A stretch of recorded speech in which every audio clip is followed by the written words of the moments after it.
안녕하세요. 인간 같지도 않은 남편과 이혼한 30대 여성입니다.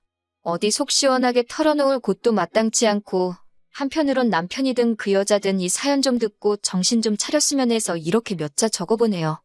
왕년에 고생 한번 안 하는 사람 없다지만 제 인생도 참 박복합니다.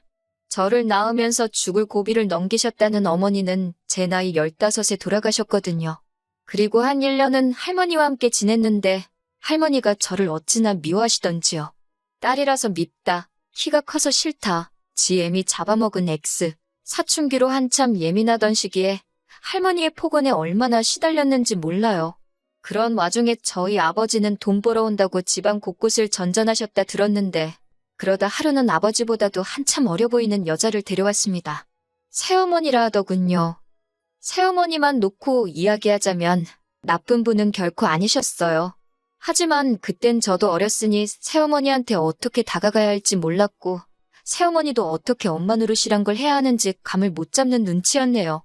게다가 아버지가 출근하고 나면 할머니는 새어머니를 정말 못살게 괴롭혔어요.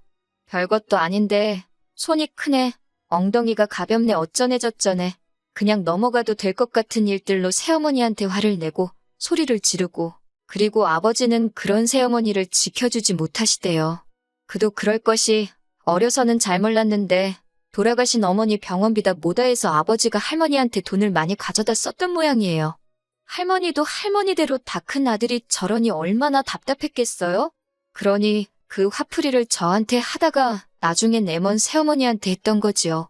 그리고 아버지는 자기 때문에 새어머니가 공경에 처하는 걸 뻔히 알면서도 나몰라라 하기 일쑤였고요.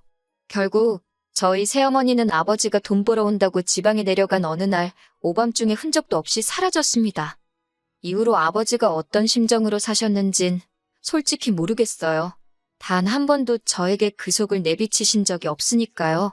다만 새어머니까지 집을 떠나자 아버지는 완전히 일을 손에서 놓으셨습니다. 자식인 저는 눈에 보이지도 않았나 봐요. 하루가 멀다 하고 낮밤으로 술만 찾아대셨지요. 누가 술이라도 한 잔 사준다 하면 거절하는 법이 없었고요.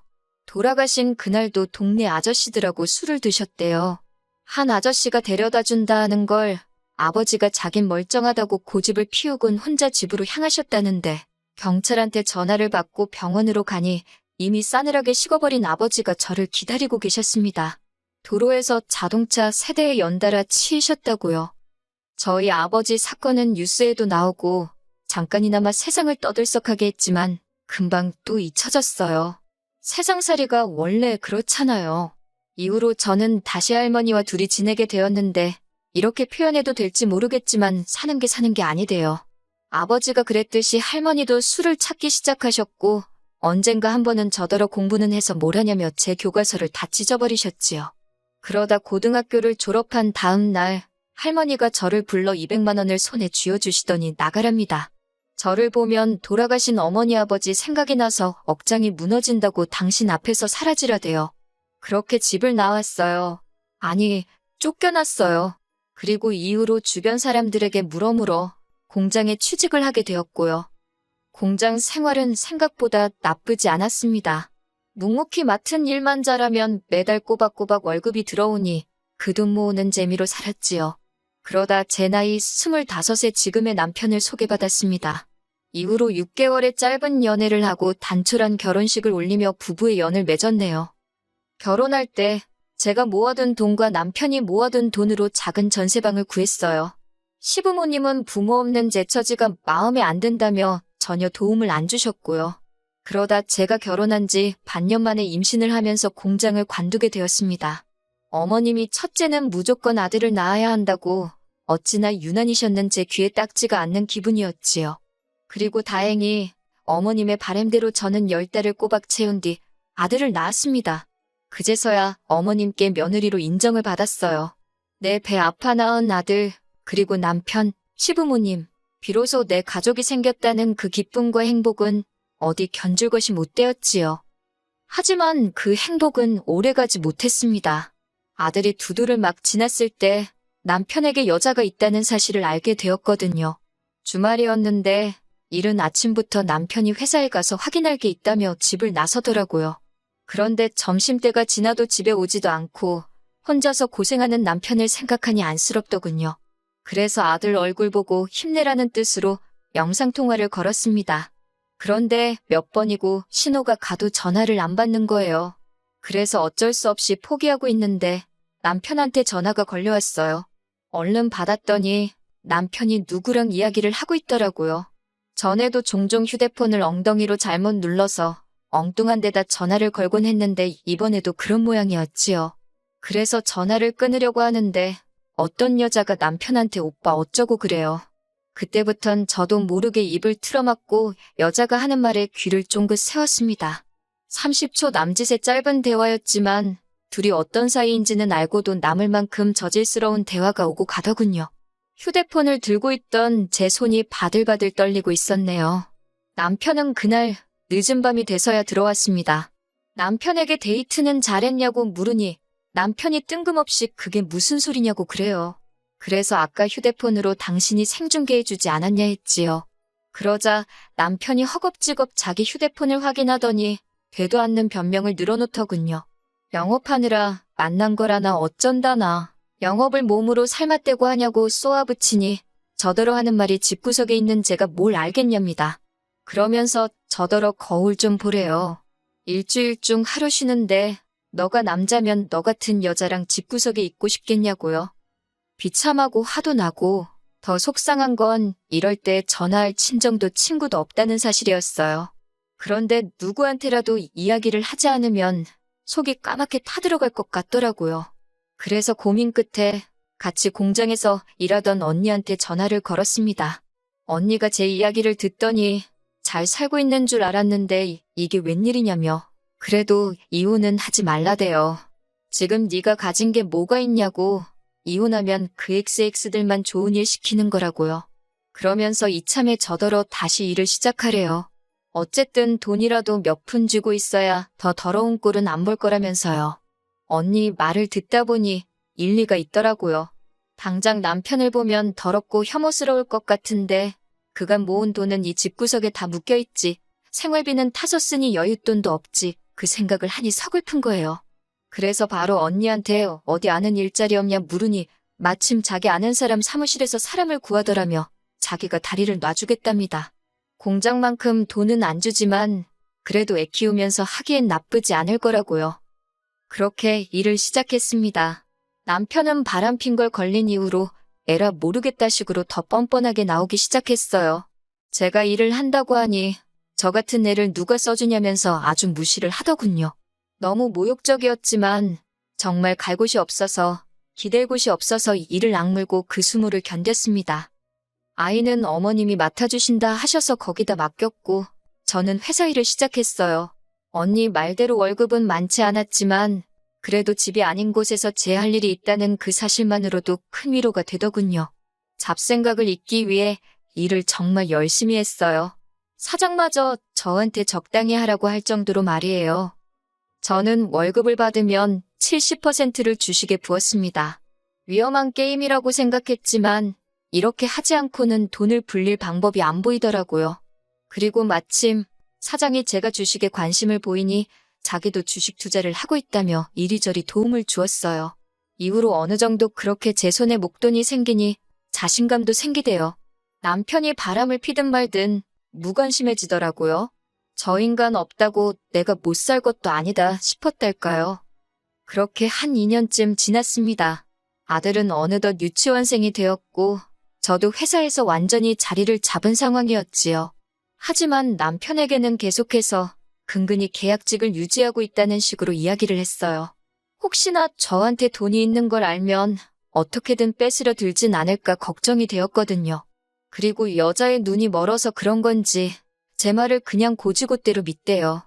아니, 어쩌면 그냥 관심이 없었던 걸 수도 있고요. 솔직히 말하자면 가정은 지키고 싶었어요. 남편이 미워서 정말 죽기를 바란 적도 있었지만 그래도 아들을 위해서 이혼만은 안 하고 싶었지요. 어머님 아버님과는 원만하게 지내고 있었으니 남편만 제자리를 찾으면 될 것 같았거든요. 그래서 내가 좀 잘해볼까, 그러면 저 사람 마음이 돌아올까 그런 바보 같은 생각도 몇 번을 했었고요. 하지만 결국 저희 아들의 초등학교 입학을 앞두고 남편이 저한테 이혼하자고 하대요. 이대로는 더 못 살겠다고. 그리고 그 여자가 임신을 했답니다. 저더러 그 애를 키워줄 거 아니면 이제 그만 자기를 놔달래요. 그런 소리까지 들은 마당에 껍데기만 잡고 살면 뭐하나 싶대요. 그래서 그러자 했어요. 그리고는 남편더러 대신 이 전세집 보증금은 전부 내가 갚겠다. 아들은 데려가라 했습니다. 변명같이 들리겠지만 저 혼자서 아들을 잘 키울 자신이 없었거든요. 그나마 어머님 아버님도 손자인 아들한테는 껌뻑 죽고 남편도 아들한테는 자상하고 좋은 아빠였으니 엄마인 저랑 단둘이 있는 것보단 낫겠다 싶어서 내린 결정이었네요. 재산이고 양육권이고 변호사 선임해서 깔끔하게 처리하면서 이혼하니까 3달도 채 안 걸리더라고요. 3달 동안 남편은 보란듯이 그 여자 집에 가 있었고 저는 평소와 다름없이 생활했습니다. 서운했던 건 어머님 아버님이 저희가 이혼하기로 했다는 이야기를 들으시곤 저더러 좀 참지 그랬냐면서 제 탓을 하셨다는 거예요. 말이라도 아들 그렇게 키워서 미안하다 그런 소린 안 하시더군요. 남자가 원래 한두 번 정도는 한눈을 팔고 그럴 수도 있는 거라고 내버려두면 알아서 제자리를 찾는데 제가 일을 크게 만든 거래요. 그런 말을 듣고 있으니 역시나 팔은 안으로 굽는구나 싶고 한편으론 내 편 들어주는 친정이 없다는 게 서럽더군요. 한편 회사에다가는 사실 이혼 이야기를 하는 게 맞는 건지 어떻게 해야 하는 건지 잘 모르겠대요. 그런데 공장 언니가 귀띔을 해준 건지 저를 뽑아준 사람하고 사장이 먼저 아는 체를 해왔어요. 기분이 나빴다기보다는 큰 숙제 하나를 누가 대신 해결해준 것 같아서 후련했네요. 그리고 이후로 그럭저럭 잘 지냈습니다. 아들이 보고 싶어서 밤새 눈물로 지샌 날도 있었지만 마음을 독하게 먹고 버텼지요. 그게 아들을 위한 길이라고 생각했으니까요. 어느 정도 정리가 되면서 저는 전세 보증금의 그간 주식으로 모은 돈을 합해 작은 아파트 한 채를 사들였습니다. 시기를 잘 타서 시세보다 저렴하게 대출도 거의 받지 않고 샀지요. 인테리어도 큰돈 들여 했어요. 새로운 집에서 좋은 기운 받아서 잘 살아보자고 몇 번이고 스스로에게 되뇌었지요. 그러다 3달 전 남편으로부터 연락을 받았습니다. 혹시 아들한테 무슨 일이라도 생겼나 싶어서 불이 나게 전화를 받는데 심장이 벌렁벌렁하는 게 느껴지더군요. 그런데 남편이 침통한 목소리로 생각지도 못한 소식을 전했습니다. 어머님이 암으로 입원을 하셨다고요. 그러면서 어머님이 저를 찾으신다고 저더러 와서 어머님 좀 돌봐주면 안 되냐입니다. 그 여자는 지금 배가 불러와서 어머님 병간호는 못한다나요? 그래서 그러면 돈 주고 간병인을 쓰던지 하면 되지.